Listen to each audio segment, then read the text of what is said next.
Buenas tardes a todos, muchas gracias por este espacio. Mi nombre es Fabián Fromel y a continuación voy a presentar este trabajo de investigación llevado a cabo junto a Germán Capdurat y a Benigno Rodríguez. Este trabajo consistió en un análisis de desempeño de redes Wi-Fi basadas en el estándar 802.11x y la coexistencia con 802.11n. La agenda para la presentación de hoy es la que se ve en pantalla. Comenzaré con una breve introducción y revisión de las nuevas funcionalidades de 802.11x más relevantes. Luego presentaré los escenarios de prueba y los resultados obtenidos tanto con simuladores de red como con equipamiento real. Por último, expondré las conclusiones del trabajo. Comenzando entonces con algunos conceptos preliminares, vemos que 802.11x es la nueva versión del estándar de IEEE 802.11. Las redes Wi-Fi se han basado históricamente en este estándar. Por otro lado, la implementación de 802.11x fue denominada Wi-Fi 6 por la Wi-Fi Alliance. Se comenzó a trabajar en este estándar en mayo de 2013 y la aprobación oficial ocurrió en febrero de este año. Durante este periodo de tiempo se liberaron bastantes borradores con avance, que es lo que ha permitido trabajar en investigación desde etapas tempranas, digamos, de que se comenzó a trabajar con esto. Los objetivos del nuevo estándar son, en primer lugar, mejorar la eficiencia en el uso del espectro y el desempeño por área cubierta. Después, esta mejora de rendimiento se busca que ocurra en despliegues reales, con foco en escenarios de alta densidad, que cada vez son más típicos en la realidad actual. Y ahí, como último objetivo, el estándar se plantea aprender de los errores cometidos en 802.11n y AC, donde las mejoras introducidas requerían condiciones tan exigentes que luego no eran alcanzables en la realidad. Las nuevas funcionalidades más relevantes del estándar son las que comentaré ahora. Quizá el cambio más significativo es la introducción de UFDMA como mecanismo de acceso al medio. Con UFDMA, el access point, es decir, la infraestructura de red, es el encargado de orquestar el acceso al medio, análogamente como ocurre en LTE. Con UFDM tenemos que el canal de Wi-Fi es dividido en portadoras y luego en un tiempo dado todas esas portadoras son asignadas a un usuario. Ahora con UFDMA, grupos individuales de portadoras son asignados individualmente a los usuarios. Esto permite, bueno, una granularidad mucho mayor en la asignación de recursos. Estos grupos de portadoras en el estándar se les denomina RUs o Resource Units. Por último, mencionar sobre este cambio que UFDMA se define tanto para downlink como para uplink, y que para uplink, bueno, se introduce un nuevo tipo de trama, que son las trigger frames, las cuales son enviadas por el AP para definir qué estaciones van a transmitir en el siguiente slot de tiempo, y algunos parámetros más para poder hacer efectivas esas transmisiones. Otro cambio relevante es la introducción de MU-MIMO. MU-MIMO refiere al uso de múltiples antenas para transmitir y recibir con múltiples usuarios al mismo tiempo. En realidad esta tecnología ya había sido introducida en la versión anterior para el sentido downlink, pero en esta versión del estándar se define para ambos sentidos, tanto para downlink como para uplink, y se extiende a 8 la cantidad máxima de flujos permitidos en paralelo. Con respecto a la reducción de consumo de potencia y reutilización del espacio, el estándar se fija como objetivo aumentar el rendimiento con iguales o mejores requisitos de potencia. Además, esta mejora de rendimiento se busca que ocurran en escenarios de alta densidad, como mencioné anteriormente, donde en general, en este tipo de escenarios, las celdas están solapadas.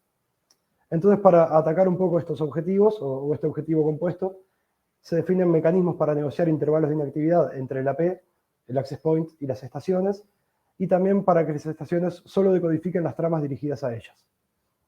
Por otro lado, para aprovechar mejor el espacio, se introducen mecanismos para reducir la interferencia entre celdas y hacer un uso más eficiente del espectro.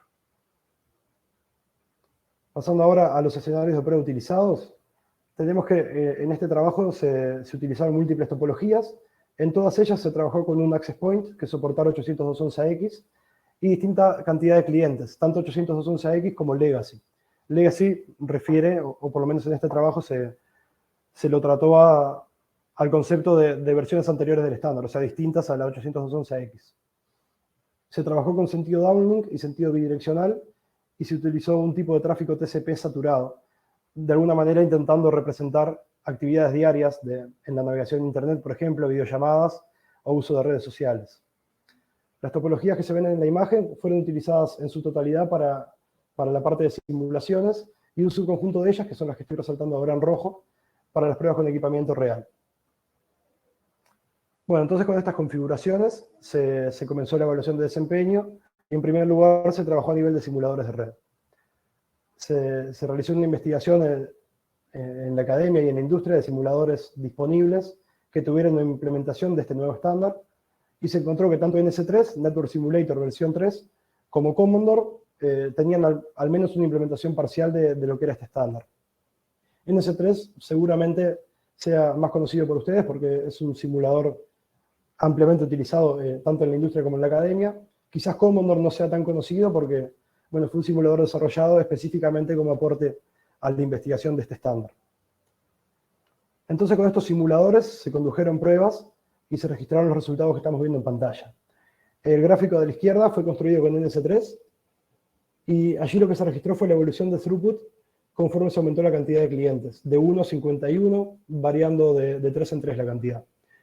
Y estas pruebas se realizaron tanto para downlink como para uplink, para bidireccional, perdón, downlink y tráfico bidireccional, y también para 3 versiones del estándar IEEE 802.11. Se utilizó para X, para AC y para N.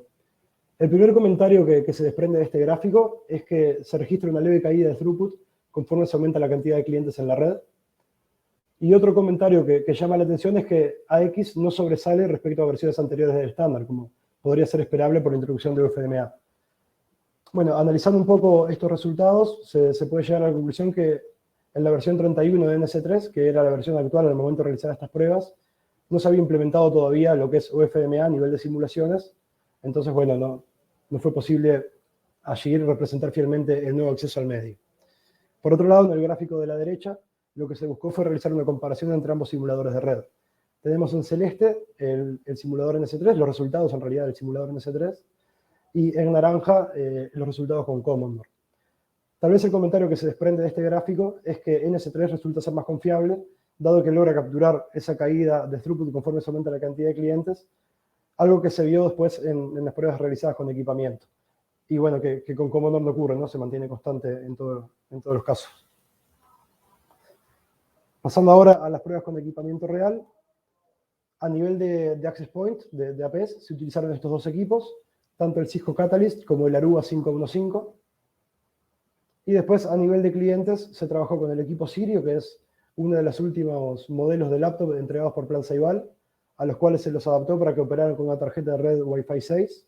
Y además este equipo tiene la ventaja de ser dual boot, por lo tanto fue posible probar tanto con Windows como con Ubuntu. Por otro lado, en la parte legacy de los clientes, se trabajó con este equipo, emulador Wi-Fi, que es una plataforma de pruebas desarrollada también por Plan Ceibal, que está basada en Ubuntu, permite levantar hasta 32 clientes 811N y cuenta con administración centralizada. El tráfico fue generado con una PC adicional y con la herramienta Hyper. Bueno, entonces con estos equipos lo que se realizó fueron dos tipos de pruebas. En primer lugar, se comenzó configurando redes puras, le llamamos así, redes puras, a las redes que eran todas formadas por clientes 802.11ax o por clientes 802.11n. Después, en una segunda etapa, se configuraron redes mixtas, donde en una misma red habían clientes 802.11ax y 802.11n.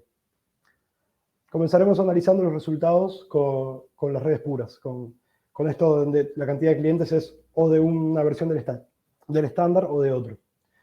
Sobre la izquierda tenemos los resultados registrados con AX. Aquí se realizaron pruebas tanto con Aruba como con Cisco y con clientes Windows y Ubuntu.